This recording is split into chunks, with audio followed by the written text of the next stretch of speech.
Y en nombre de mi organización, yo agradezco profundamente a quienes nos invitaron al Ministerio de Educación, porque realmente para nosotras este momento es muy importante, por todo lo que conlleva dar a conocer el trabajo que realizamos y fundamentalmente lo que queremos compartir con ustedes, que tiene que ver con violencia sexual cometida contra niños, niñas, adolescentes. Nuestra organización tiene ya, camina para los 31 años de vida organizativa y está compuesta por alrededor de 1.500 mujeres que pertenecen a pequeñas organizaciones de base que se encuentran a lo largo y ancho de toda la provincia de Sucumbíos, desde el río Putumayo hasta el cantón Sucumbíos Alto, así que para quienes conozcan Sucumbíos pueden hacerse ya una pequeña idea. Estas pequeñas organizaciones surgieron, como les decía yo, desde hace 31 años, desde 1987, el año pasado cumplimos 30 años de vida y caminamos ya para el año 31. Y esta organización tiene como dos ejes fundamentales: trabajar por el fortalecimiento organizativo de las mujeres y también por la erradicación de la violencia de género hacia la mujer en todas sus expresiones. Y es así que tenemos dos grandes áreas de trabajo. Nosotras, las personas que vamos a compartir con ustedes este espacio, estamos vinculadas al área de erradicación de la violencia de género. Y como decía el compañero que nos presentó, nosotras somos parte del equipo técnico de la Casa de Acogida Casa Amiga. Esta casa de acogida es una de las casas de acogida que existen en el país, que estamos en una red nacional de casas de acogida. Nosotras ofrecemos los servicios de atención y protección a las mujeres víctimas de violencia de género, violencia sexual, violencia económica, patrimonial, violencia física, violencia psicológica, que cuando se sienten en peligro, cuando sienten que su vida está en riesgo y que no tienen una red fuerte que les apoye, que los sostenga, acuden hasta nuestra casa de acogida y acuden acompañadas de sus hijos y de sus hijas. Y bueno, aquí comienza esta hermosa aventura del trabajo, porque sí, porque es hermosa, porque vivimos en un contexto de frontera y Sucumbíos no es solamente lo que conocemos. Sucumbíos no es solamente inseguridad, Sucumbíos no es solamente oscuridad, Sucumbíos no es solamente problemas. Sucumbíos también tiene una parte potente, un tejido organizativo fuerte que año tras año ha ido como nutriéndose, alimentándose de lo que significa vivir en frontera, porque nosotras estamos a 20 minutos de la frontera con Colombia. Evidentemente estamos permeadas o vivimos los coletazos de todo el conflicto social que se genera en Colombia, pero eso no es solamente, como diría, algo negativo. Eso también nos ofrece y nos pone en el reto y en la oportunidad de poder desarrollar estrategias creativas desde nosotras las mujeres para poder acompañar, atender a mujeres colombianas en situación de refugio que atraviesan la frontera, que a pesar de, que a más de venir con la carga de lo que significa el conflicto social a sus espaldas, vienen también con la carga de la violencia cometida contra ellas como mujeres, de la violencia intrafamiliar. Entonces, bueno, nuestra casa ofrece los servicios de protección, de acogimiento temporal, de atención interdisciplinaria, porque tenemos un equipo interdisciplinario, por eso no planteábamos esta conversación con ustedes solo desde una persona, sino desde parte del equipo que venimos realizando este trabajo.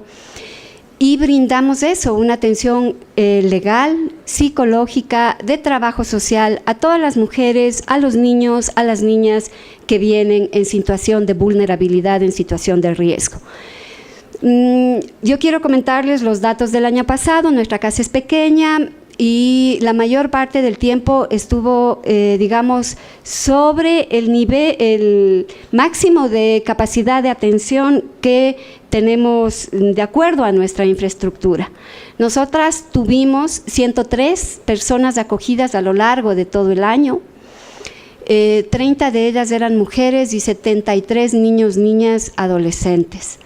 Las mujeres que acuden a nuestra casa vienen referidas ya sea por el Programa de Protección de Víctimas y Testigos, por la Fiscalía, por el hospital, por las propias organizaciones de mujeres, por la policía, por los taxistas, por la gente que conoce dónde estamos y avisa a las mujeres que necesita. Y lo que nos ha pasado últimamente es que nosotras tenemos un modelo nacional que está validado por el Ministerio de Justicia, porque el Ministerio de Justicia nos apoya económicamente para el funcionamiento. También recibimos financiamiento extranjero, porque si no, no podríamos mantener nuestra casa. Y lo que nos ha pasado es que el modelo de atención estaba pensado fundamentalmente en personas adultas, en mujeres adultas que se reconocen a sí mismas como víctimas de violencia y que acuden como por su propia voluntad. Pero en la práctica, nuestra casa está llena de adolescentes, de niñas de 12, de 13, de 14 años, que han sido víctimas de delitos sexuales, muchas de ellas obligadas a la maternidad, que a los 12 años se han visto con un bebé en sus brazos y que han tenido que hacer frente a todo lo que esta nueva realidad tan compleja les pone como al frente, ¿no? Con esa realidad nosotras trabajamos y atendemos y acompañamos no solamente a mujeres ecuatorianas o colombianas, colombianas en situación regular, pongo lo de regular entre comillas, no porque nos gusta el término, y también acompañamos a mujeres en situación de refugio y también a población indígena. A nuestra casa acuden varias mujeres de diferentes orígenes. Y lo que nosotras queremos conversar y por lo que nosotras estamos aquí es porque a lo largo de todos estos años, nosotras tenemos nuestra casa de acogida desde el año 2000 y ya digo, estamos siendo financiadas parte por el Estado, parte por la cooperación internacional. Y a lo largo de todos estos años, una de las constataciones en base a la práctica, porque nosotras todo lo que vamos a conversar ahora es de nuestra propia práctica, es de nuestro propio espacio de trabajo, es conocimiento propio en base a lo que nosotras trabajamos. Lo que nosotras hemos visto es que la mayoría de víctimas, inclusive mujeres adultas, que podían acudir a nuestra casa de acogida porque estaban viviendo un episodio de violencia psicológica o violencia física y que por eso llegaron a la casa acompañadas de sus hijos.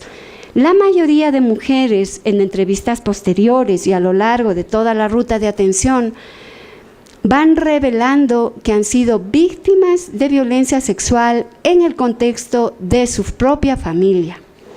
Y cuando decimos mayoría, estamos hablando aproximadamente de un 85% de mujeres, que es bastante.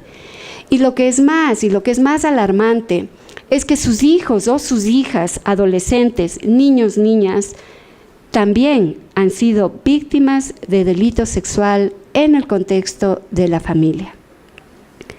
Nosotras somos una organización feminista y trabajamos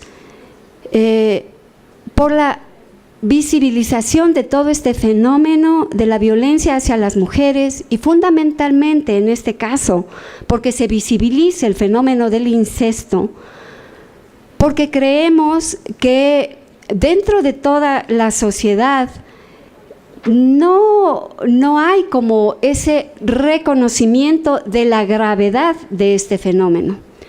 Cuando nosotras hemos alertado en diferentes foros sobre la situación que están atravesando los adolescentes, las niñas, los niños, hay mucha gente que nos dice que somos unas exageradas, que lo que nosotros estamos haciendo es como un flaco favor, como al sistema, que estamos en contra de la familia. Saben todas esas cosas que nos dicen a las mujeres o a las organizaciones que nos definimos como feministas. Entonces, bien, lo que nos ha interesado y lo que nos mueve a nosotras es poder visibilizar esta realidad de violencia que ocurre y está ocurriendo al interior de las familias. Aquí se ha hablado, muchos expositores y expositoras han hablado acerca de la violencia sexual y de las víctimas de violencia sexual, que son los niños, las adolescentes, y que están en sus mismos establecimientos educativos. Pero lo que nosotras sí queremos aportar es como con esta visibilización del fenómeno. Nosotras queremos que se vea la magnitud de la problemática, la magnitud del fenómeno, qué es lo que está pasando al interior de las familias, qué es lo que pasa en estas familias, que los varones, fundamentalmente varones, no estoy generalizando, y esto, por favor, nosotras no estamos en contra de los hombres, estamos diciendo lo que nosotras encontramos. ¿Qué es lo que está pasando en las familias cuyos varones, a través del ejercicio del poder, de la autoridad, creen que tienen el libre acceso al cuerpo de los niños, de las niñas, de las adolescentes, porque les une con ellos lazos de sangre? Esto causa un efecto devastador en la vida de las víctimas y nosotras trabajamos con ellas. Nosotras trabajamos desde este enfoque feminista de la reconstrucción de los poderes personales. Nosotras trabajamos bajo la concepción de que la violencia destruye el poder personal de las personas, ya sea niño, niña, adolescente, mujer. Y nosotras trabajamos por la reconstrucción de esos poderes personales. De hecho, nosotras nos definimos como un círculo de sanación y poder de las mujeres, porque no aspiramos solamente a la recuperación emocional de la víctima o a una justicia justa, porque nosotras, como les decía, damos el acompañamiento legal, denunciamos los casos, apoyamos en el litigio hasta que se consiga las sentencias, sino que buscamos la recuperación, la sanación de esas personas.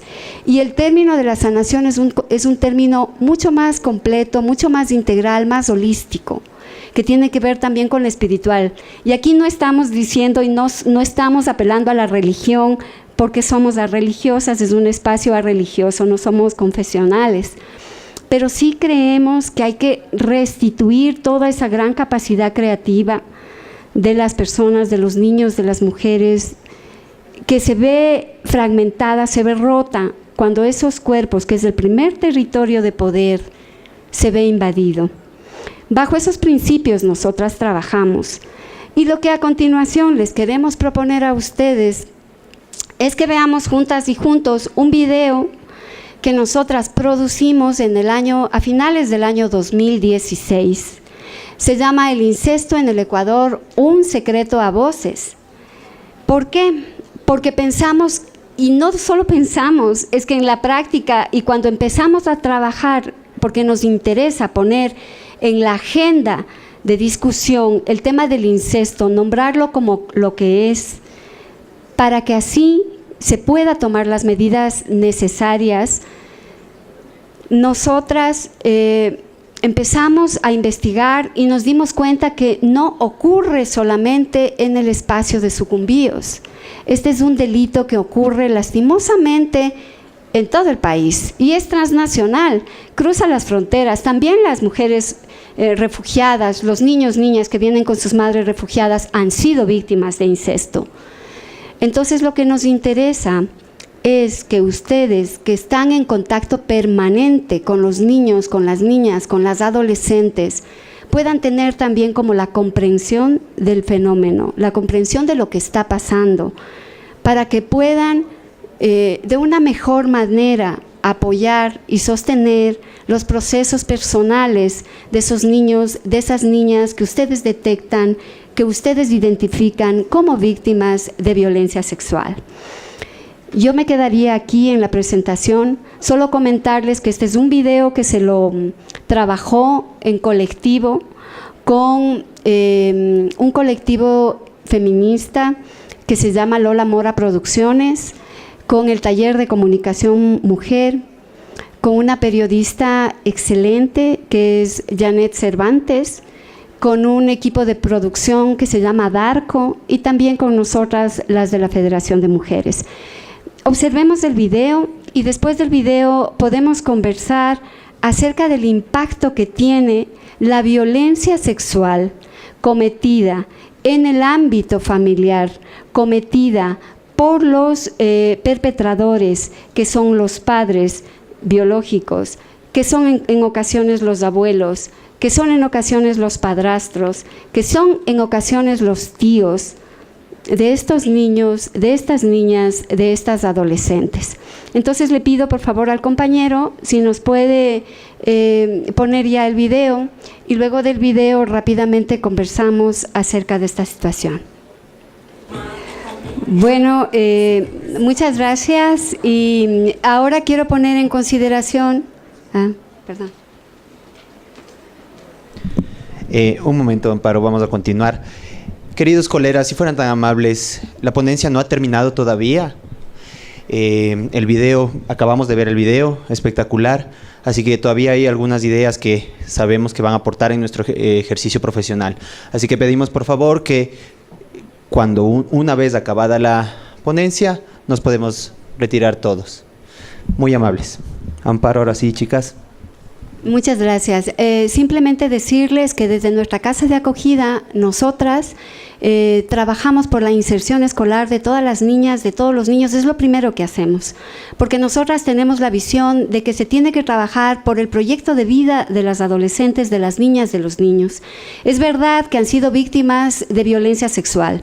Es verdad que pueden haber sido obligadas a la maternidad. Es verdad que con 14 años, con 13, con 12, pueden enfrentar el hecho de tener que proveer de cuidado, de protección a una criatura que no se la esperaban, que además es hija o hijo de alguno de sus parientes con quien no les une ningún vínculo amoroso ni afectivo. Nosotras hemos, a lo largo de todo este tiempo, trabajado, ya digo, en la inserción escolar, y por eso simplemente queremos hacer hincapié en que nosotras vemos como aliados y aliadas tanto a los docentes, tanto a los profesionales de las escuelas, de los colegios, y sí creemos que se tiene que hacer un trabajo como en conjunto. No, nosotras no creemos que por el hecho de haber sido víctimas de violencia sexual ahora tengan que aprender otras destrezas, como nos dicen, bueno, tiene 15 años, que aprenda un curso de corte y confección, que aprenda un curso de peluquería, porque eso le va a servir para después, para que pueda hacer frente a lo que tiene que hacer, que es responsabilizarse de su niña y de su niño. Nosotras creemos que la esperanza está en la educación, que ellas tienen que hacer lo que cualquier adolescente en otras circunstancias estaría haciendo, que es estudiando, y que a lo largo de ese proceso que lo viva, intentamos que lo vivan con toda naturalidad, puedan encontrar qué es lo que quieren desarrollar de ellas mismas. Yo corto aquí porque realmente lo que queremos comentarles, y realmente va a ser brevemente, es cuál es el abordaje que se hace. Nosotras estamos trabajando en construir una metodología alternativa, y Gabriela Aguilar es una de las psicólogas que a través del proyecto de UNICEF está monitoreando la zona de frontera y está trabajando con grupos de niños, de niñas, de adolescentes en las comunidades de la ribera del río Putumayo, de la ribera del río San Miguel, y por supuesto también con las adolescentes que son remitidas a través de la atención legal externa y de la atención interna en la casa. Gracias, Amparo. Pues sí, yo cada vez que veo el video me quedo movilizada, y creo que es lo que nos moviliza a cada una de nosotras día a día, tanto a compartir información, a compartir nuestra posición frente a este delito, y pues este abordaje que también creíamos importante compartirlo con ustedes, que realmente pues sí necesitaría las diapositivas que habíamos preparado. Hasta cuando dice fases. Sí, pasamos hasta la siguiente, y pues parece que no se ve demasiado, pero yo sí que les comento que el video menciona que no es un hecho único, no es un hecho aislado, es un hecho, son hechos sistemáticos, y pues una manera para considerarlo como un proceso y para reivindicar esta información era que podemos nosotras y nosotros intervenir en esta fase de cómo se va dando esta problemática. Cuando hay un inicio y una interacción sexual, pues lo que nos van a dar los niños y las niñas son unos indicadores, que luego mi compañera los va a dar brevemente. Pero cuando ocurre el develamiento, realmente es cuando se abre una puerta a un sistema de intervenciones. Y por eso también era necesario compartir esto, porque también pueden complementar estas intervenciones quienes trabajan en el ámbito educativo. ¿Por qué? Porque hay que reforzar que esto no incurra en retrataciones, en minimizaciones de los hechos, o estos develamientos parciales que pues podrían dificultar luego los procesos siguientes. Y en la reacción al develamiento, que justamente pues aquí se necesita muchísimo apoyo para los niños, las niñas y adolescentes para contrastar todos estos temores, todas estas amenazas, todas estas confusiones que pueden ayudar a que la víctima se retracte, ¿sí? Seguimos y aquí pues Nelly va a indicar algunos indicadores, valga la redundancia, que nos pueden ayudar también en el sistema educativo a poder como despertar y tomar en cuenta estas alarmas que nos están comunicando los niños, niñas y adolescentes. A ver, dentro de la casa de acogida en donde yo laboro, normalmente encontramos varios factores de riesgo, pero como pueden ver en la diapositiva, ahí hay un sinnúmero de factores de riesgo, pero también les quiero compartir lo que yo encuentro dentro del ámbito de mi trabajo. Como les decía Amparo, las mujeres que ingresan a la casa de acogida ingresan por violencia de género, por violencia intrafamiliar, pero durante el proceso se va detectando casos de violencia sexual de las mismas mujeres e incluso de los mismos hijos e hijas. ¿Ya? Entonces, para eso es muy importante tomar en cuenta estos factores de riesgo que incluso ustedes en sus campos educativos también es muy importante que lo tomen en cuenta. Entonces, un gran factor de riesgo es la corta edad de la víctima. ¿Ya?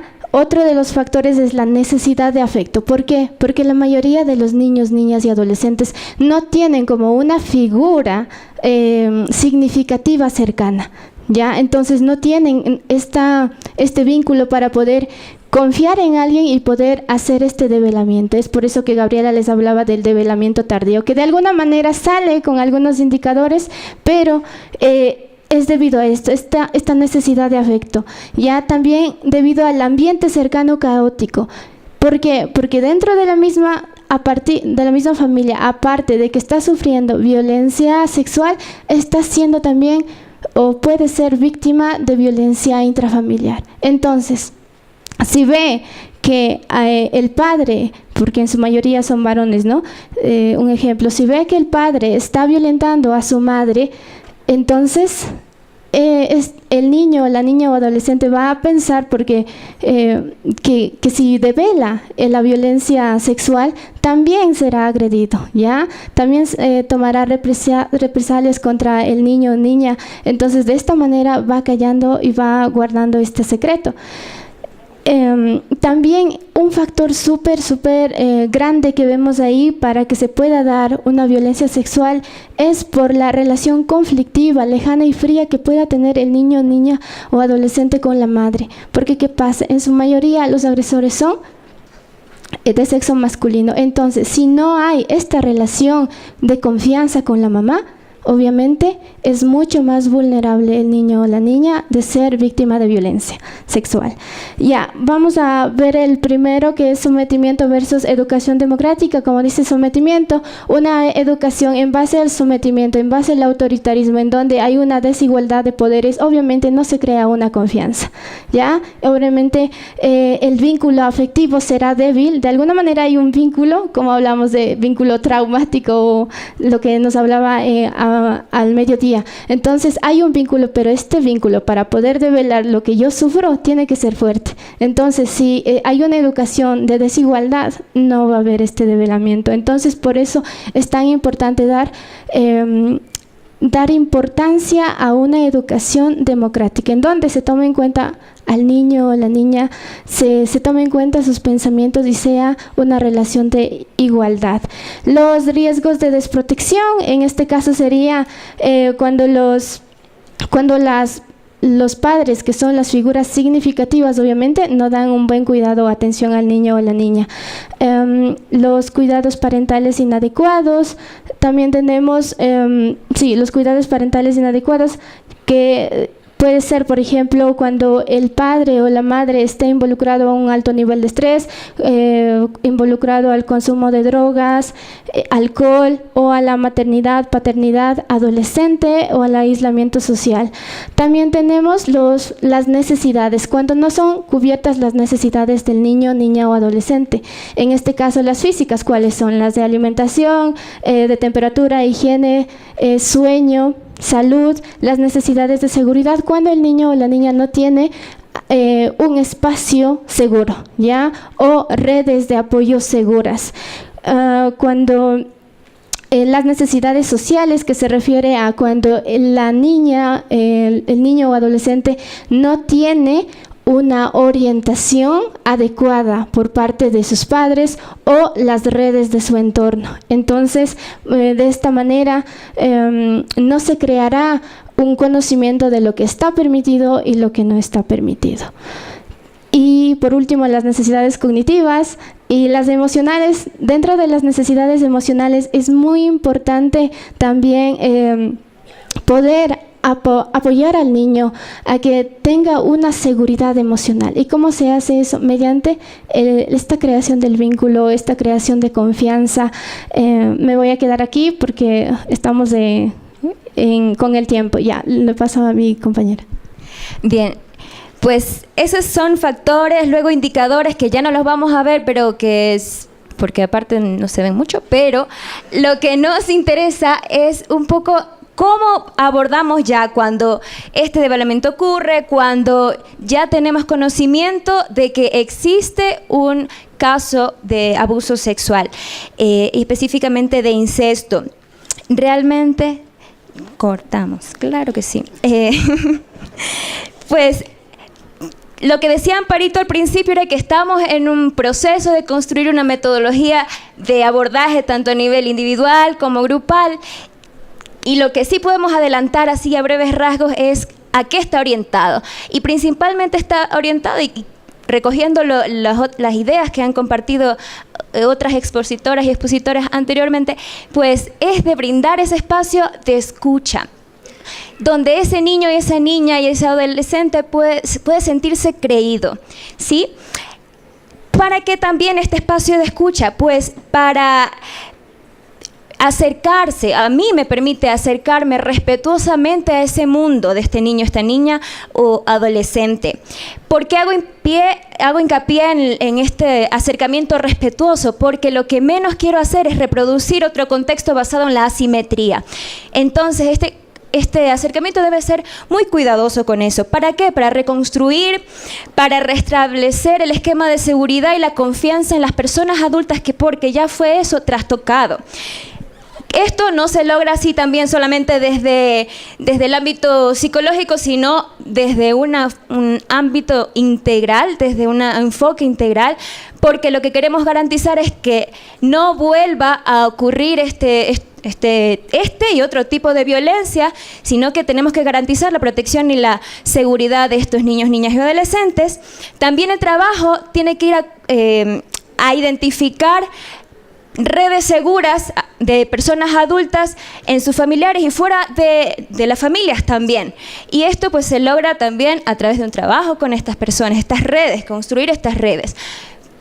Para llegar al punto, y esto sí que no quiero dejar de decirlo, para retomar también las palabras de Amparito, de poder dirigir este trabajo hacia la reconstrucción de ese poder personal, que también así fue trastocado. En la siguiente diapositiva, que es la última realmente, ya paro, pues perfecto. Perfecto, muy bien. Pues sí, si alguien quiere preguntar sobre lo que pasa con la reconstrucción del poder personal, chévere. Bien. Muchísimas gracias. Nos encanta la pasión que pusieron en la exposición. Muchísimas gracias, de verdad. Perdón. Tenemos una pregunta para cualquiera de las tres, ¿no? Sí, cualquiera. Según su realidad laboral, territorial ¿El embarazo en adolescentes es un factor de riesgo o de protección? Evidentemente de riesgo, totalmente de riesgo, porque la realidad que nosotras enfrentamos y con quienes estamos directamente trabajando es con niñas embarazadas a los 12 años, que físicamente no están preparadas para la maternidad. Estamos trabajando con niñas embarazadas a los 14 años por parte de su padrastro, por parte de su padre biológico, de algún varón de la familia, que por animarse a hablar, por denunciar, han quedado sin redes de apoyo familiares. Es que la realidad de las niñas y de las adolescentes que son madres y que han sido víctimas de incesto es que se quedan sin familia. Nosotras en nuestra casa de acogida tenemos a adolescentes viviendo por 2, 3 años, 4 años, hasta que terminan el ciclo educativo, hasta que se gradúan. Y con ellas lo que se hace es construir medianamente su plan de vida, qué es lo que ellas quieren a futuro. Evidentemente el embarazo en adolescentes es un riesgo innecesario, es un riesgo que no se debería correr y que nosotras deberíamos evitar. Y por eso es importante en este espacio, porque creemos que no solamente se hace desde la salud, desde la justicia, desde las organizaciones, sino evidentemente también desde el ámbito educativo. Y bueno, muchas gracias por la atención y hasta luego. Muchísimas gracias, Amparo. Bueno, para culminar, voy a ser súper conciso. Hemos tenido una larga jornada, voy a hacer un punteo cortito de cada cosa y les voy a dejar con Pablo Ormaza, director de El Buen Vivir. Bueno, iniciamos este recorrido del día de hoy pensando en la realidad nacional, en la problemática de violencia contra niños, niñas y adolescentes. Una realidad de la cual debemos hacernos cargo, enfatizando en la importancia de pensar nuestro rol de educadores como garantes de los derechos de nuestros estudiantes y promotores de una cultura de paz. Después, nos detuvimos a pensar en la importancia de una educación inclusiva y cómo el papel docente garantiza este derecho de aprender de los niños, niñas y adolescentes con necesidades educativas especiales. Pasamos y nos sumergimos en una hermosa metodología de trabajo con pares, un trabajo con pares que nos permite abordar la problemática de la violencia desde la perspectiva misma de los estudiantes. Metodología que permite a los estudiantes de empoderarse sobre esta temática y saberse y sentirse garantes de los derechos de sí mismos y de sus compañeros y compañeras. Discutimos después sobre la importancia del trabajo con docentes, cómo es fundamental generar un tercer espacio, un espacio de escucha. Es fundamental humanizar a la docencia. Posteriormente, aterrizamos en el enfoque de una sexualidad, de una educación sexual integral. Una educación sexual no pensada desde un manual o un libro, sino desde la posibilidad de habilitar en niños, niñas y adolescentes formas diferentes de relacionarse, enfatizando en cómo esta sociedad androcéntrica favorece y facilita la violencia contra las mujeres. Desde esa mirada pensamos cómo el lenguaje puede promover una relación igualitaria y equitativa entre niños y niñas. Llegamos a la temática de la necesidad de realizar un proceso de orientación vocacional oportuno, con un proceso de autoconocimiento, un proceso de información sobre la oferta académica y un acompañamiento en la toma de decisión de su futura carrera, para cerrar con un hermoso e interesante trabajo sobre la violencia sexual, particularmente en situaciones de incesto en el contexto de vulnerabilidad.